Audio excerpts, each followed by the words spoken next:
All right, a little late night working on a bow. And what we got here is a nice stave.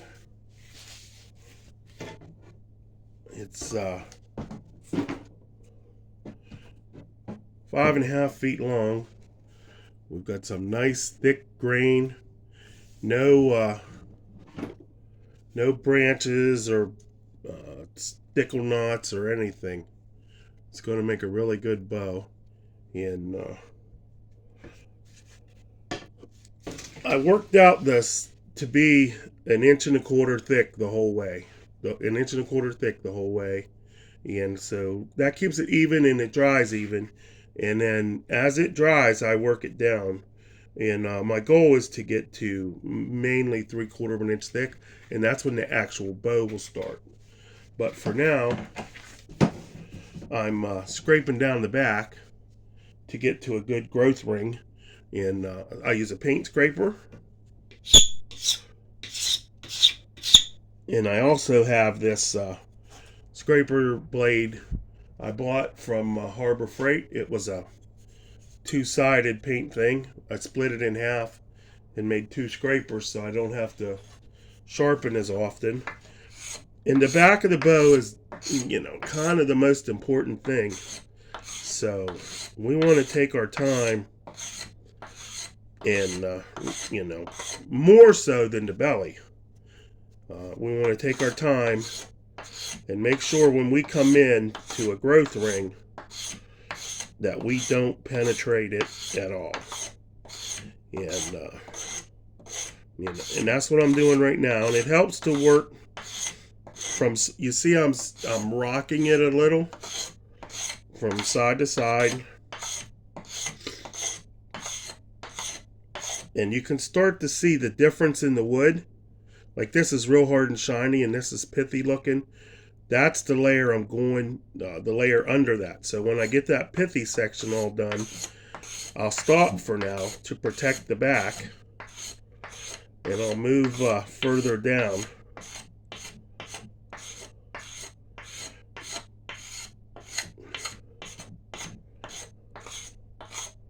And you'll hear a difference. See that? Hear that?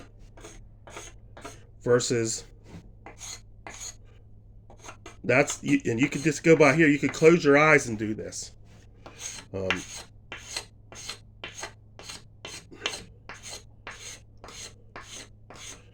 So it's a whole lot of scraping. And it doesn't hurt to go the other way sometimes too. I go both ways so I don't get muscle fatigue. And no jokes about both ways, guys. Keep it out of the gutter.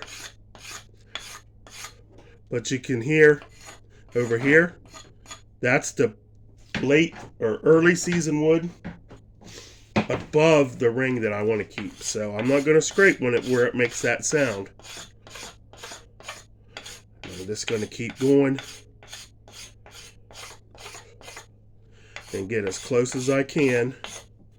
And then once I get it to where it's basically down to that ring, I got another one of these that's got a real big slope in it, and I'll do the small areas a little at a time.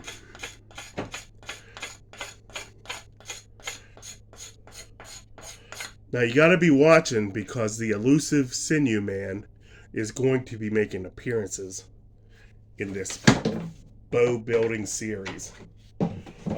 Not tonight. He's still working on his Sinew Man look. But we're going to have Sinew Man and possibly Dogbane Man.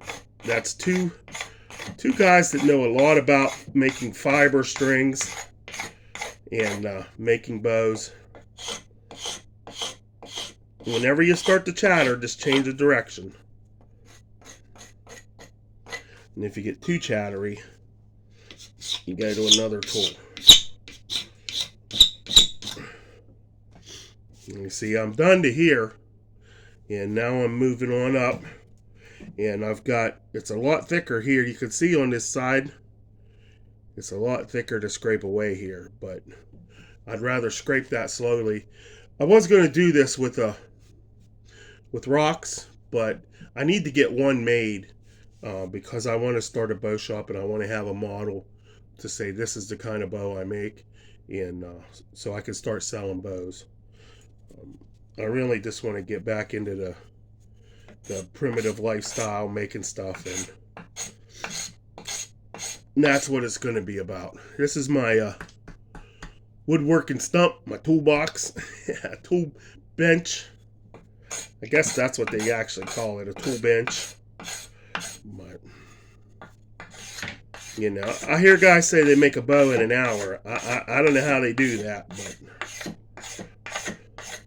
I've been making bows for nearly 30 years, and I know the tricks, and I can't make them in an hour. Now, I could cheat and use the split side, just sand it down, but to me, using the split side doesn't make as good a bow because there's late wood, early wood, late wood, early wood, late wood, early wood. You want all solid late wood in the back.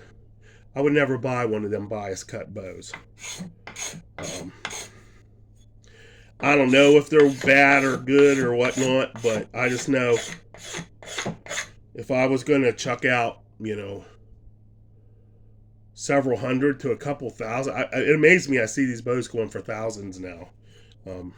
If I was going to chuck that out, I definitely would not want a bias cut bow. No. With that, we're not going to bore you with hours and hours of scraping, but we'll probably cut in a little thing from Sinew Man, and then we'll post this up sometime this weekend. I have a buddy that's real good with woodworking tools. I think I might see if I can get him to saw this right down the middle, and I can get two 50-pound Comanche or Apache style bows out of this. That's what I'm going to try.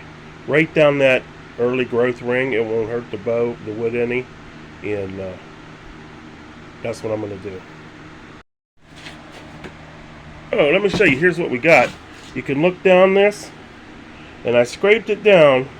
See, I got the grain, and there's a few islands, but right now I don't want to go all the way down because I got a lot of work to do, and I need to fine-tune that scraping on the back, but it's close enough. And if I was going to sinew it, I could actually just rough it up and you know, finish it out, you know, with that and put the sinew over it.